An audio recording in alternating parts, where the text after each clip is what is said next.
Hello दोस्तों, आपको इस वीडियो में मैं डी फार्मा के एग्जिट एग्जाम के नए अपडेट्स आए हैं उन सब के बारे में बताने वाला हूं। ये एग्जाम 2022 में पास करने वाले स्टूडेंट्स को भी देना पड़ेगा। इस पे पीसीए का एक नया सर्कुलर आया है, तो वो सर्कुलर की कॉपी मेरे पास है और मैं उसके हिसाब से आपको सच जानकारी देने वाला हूं। आपके सारे डाउट्स, आपके सारे मिथ्स क्लियर करने वाला हूं। सो दोस्तों, मेरे पास ये फार्मेसी काउंसिल ऑफ इंडिया का एक सर्कुलर है जो अभी लेटेस्ट सर्कुलर आया है, सबसे लास्ट। वैसे डी फार्मा एग्जिट एग्जाम पे जो फर्स्ट सर्कुलर आया था वो 24 फरवरी को था, और वो इफेक्टिव कब होने वाला है इसका कोई क्लियर नहीं किया था उन्होंने। तो सबके मन में ये डाउट था कि डी फार्मा की जो अभी रजिस्ट्रेशन कराने वाले हैं, क्या उनको एग्जाम देना पड़ेगा। यही डाउट जो स्टेट फार्मेसी काउंसिल थे उनको भी था कि क्या हम अभी जो रजिस्ट्रेशन के लिए लोग आ रहे हैं, वैसे तो लोग डेली रजिस्ट्रेशन के लिए जाते हैं, क्या वो रजिस्ट्रेशन रोक दें। तो इसके लिए पीसीआई ने नया सर्कुलर निकाला है और बताया है कि देखिए इसमें क्या लिखा हुआ है। In this section it is clarified that the PCI in the process of finalising the modalities for the implementation of the diploma in pharmacy exit examination regulations 2022 as per the said notification।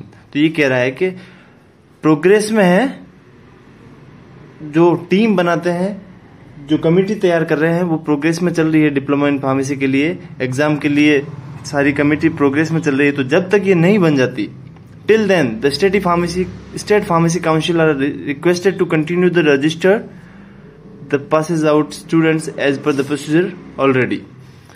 जब तक हम नहीं बना देते हैं, जब तक ये काम पूरा नहीं हो जाता है, एग्जाम की डेट नहीं दे देते हैं, तब तक जो भी स्टूडेंट्स आए उनका रजिस्ट्रेशन कर दिया जाए। तो इसमें ये क्लियर किया है कि आपको रजिस्ट्रेशन रोकना नहीं है जब तक कि हम कोई नया सर्कुलर नहीं निकाले, एग्जाम की डेट नहीं देते हैं, जब तक हमारा ये पूरा काम नहीं हो जाता है। ये प्रोग्रेस में चल रहा है काम, लेकिन ये कभी फिक्स नहीं किया है कि ये कब तक होगा।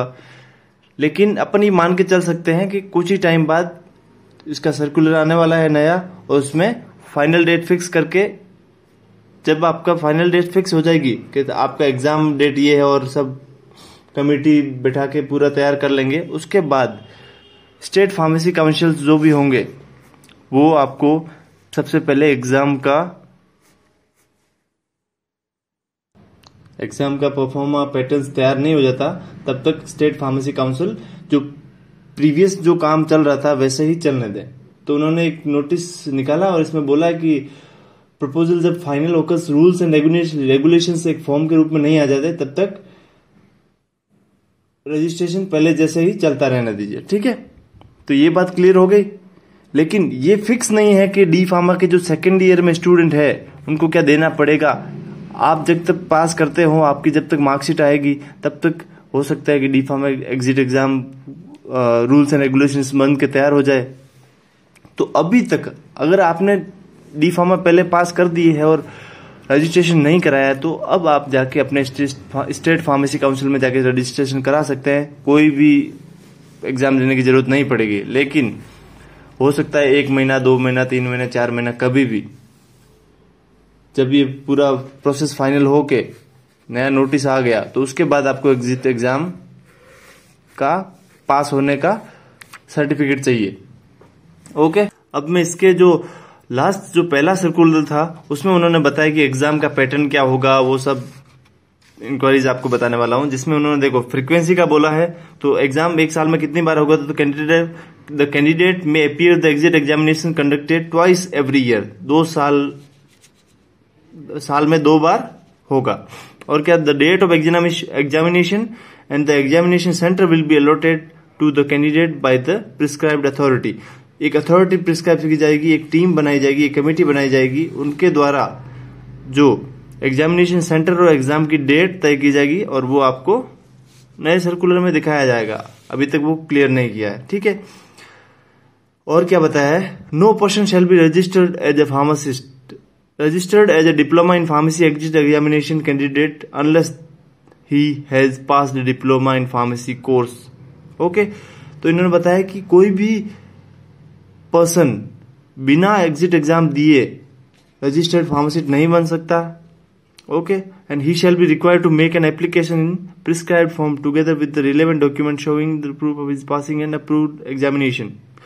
और जब भी आप स्टेट फार्मेसी काउंसिल में जाएंगे रजिस्ट्रेशन के लिए, तो एक तो आपको एग्जिट एग्जाम पास करने का ले जाना है, उसका एग्जिट एग्जाम जो आपने पास किया उसका सर्टिफिकेट, और दूसरा जो आपके रिलेवेंट डॉक्यूमेंट्स है, आपके मार्कशीट वगैरह है डी फार्मा पास करने की, वो तो ये आपका रजिस्ट्रेशन होगा। ये कब होगा? जब अभी तक कोई फिक्स नहीं हुआ, अभी ऐसा नहीं है, जब भी लागू होगा, जब नई डेट आएगी, जब पूरी टीम तैयार होके एग्जाम होगा, उसके बाद से। अभी तक जो पिछला चल रहा था, आपको सीधा जाना है और रजिस्ट्रेशन कराना है, कोई आपत्ति नहीं है, ठीक है। और क्या बोला है, प्रोसीजर क्या है, तो एक establish an authority to be known as prescribe authority, तो एक अथॉरिटी एस्टेब्लिश करेगी पीसीआई, जिसका नाम होगा प्रिस्क्राइब अथॉरिटी। और इसमें they shall be 3 papers of multiple choice question, 3 paper होंगे जिसमें मल्टीपल चॉइस क्वेश्चन मतलब एमसीक्यू आएंगे। They shall be 3 papers of multiple choice question, MCQ पूछे जाएंगे, आपको ऑप्शंस में आंसर देना है। वैसा नहीं है जैसा आपके फाइनल एग्जाम्स में थ्योरी लिखनी होती है, वैसा कोई पेपर नहीं होगा, जिसमें सब्जेक्ट्स होंगे pharmacology, pharmaceutics, pharmacognosy, pharmaceutical chemistry, biochemistry, hospital and clinical pharmacy, pharmaceutical jurisprudence and drug store management.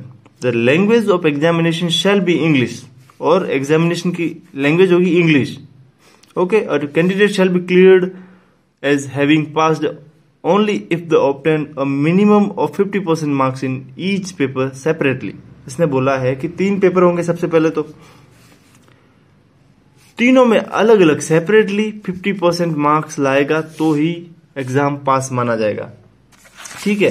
अगर एक पेपर में, फर्स्ट पेपर में आपके 90 नंबर आ जाते हैं 100 में से, वैसे अभी तय नहीं हुआ है कि 100 नंबर का पेपर हुआ कितने नंबर का, अगर 90 नंबर या 90% नंबर आते हैं, और सेकेंड पेपर में आप 80% नंबर आते हैं, लेकिन अगर थर्ड पेपर में आपने 49% ले आए तो भी आपका एग्जाम पास नहीं होगा, आप फेल होंगे, क्योंकि आपको तीनों में 50% से अबव या 50% मार्क्स लाने मैंडेटरी है, तो ये आपका स्टेट फार्मेसी काउंसिल में रजिस्टर्ड फार्मासिस्ट के लिए अप्लाई कर पाएंगे, ओके। और उसके बाद में इन्होंने क्या बोला है, a candidate shall have the pass all the 3 papers in same attempt, एक ही अटेम्प्ट में तीनों पेपर पास करना है, ठीक है। ऐसा नहीं है कि 2 पेपर इस अटेम्प्ट में पास कर लिया, अगला 6 मंथ बाद जब और अटेम्प्ट होगा उसमें एक पेपर और पास कर लेंगे, ऐसा भी नहीं है।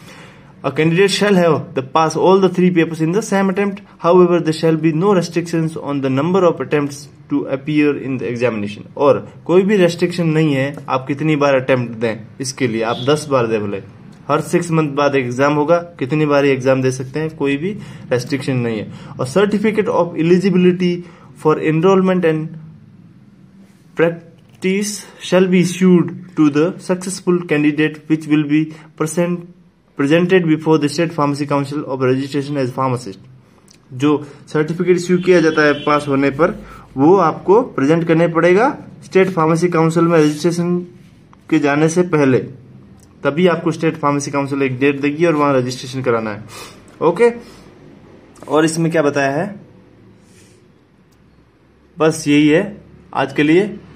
और देखिए, ऐसे बच्चे जो रेगुलर कॉलेज जाते हैं, जो दलालों से डिग्री या डिप्लोमा नहीं खरीदते हैं, मेहनत से अपने नॉलेज से अपनी पढ़ाई करते हैं और पास करते हैं, उनके लिए कोई बड़ी बात नहीं है, बहुत ही इजी एग्जाम का पैटर्न होने वाला है। देखिए, शायद आपको लग रहा होगा अभी तो एग्जाम का सुन रहे कि कितना हार्ड होगा, फेल हो गए तो, बट लॉन्ग टर्म में इसके बहुत फायदे हैं। डी फार्मेसी के सबसे ज्यादा फायदे हैं इसमें, क्योंकि एक तो आपको क्वालिटी एजुकेशन मिलेगा। जो लोग दुकान चला रहे हैं बिना पढ़ाई के, जो ऐसी कॉलेजेस चल रही है, वो कॉलेजेस बंद हो जाएगी, है ना। तो इस वीडियो में आपके सारे कॉन्सेप्ट क्लियर होंगे, I am sure. Thank you so much for watching the video.